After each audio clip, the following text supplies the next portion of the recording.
Ja, og velkommen tilbage til... Ja, jeg stopper lige. Jeg skal lige give et shout-out til mine boys fra Camp Smag. Jeg ved godt, hvem I er, men I kommer alligevel her. Kasper Stensmag, jeg har Carl Fitness, jeg har den ene halvdel af den forsvindende mand.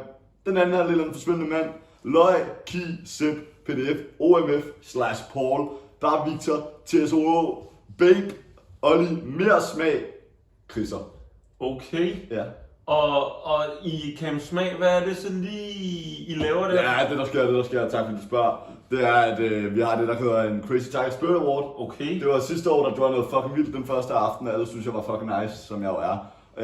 Og så gav jeg mig selv en award, som var Crazy Tiger Spirit Award. Som man jo gør. Som man gør, og så lige siden det, så hver dag, så giver vi en award, Crazy Tiger Spirit Award, til den person, der har skabt de fedeste memories for alle de andre. Okay, Og ja, det kan man kan ikke selv huske, man har vundet den, fordi sjældent. Nej, man måske er lidt blackout. Nå, men jeg får at vide i mine øresnegl, at vi skal til at lukke ned. Tak for i dag.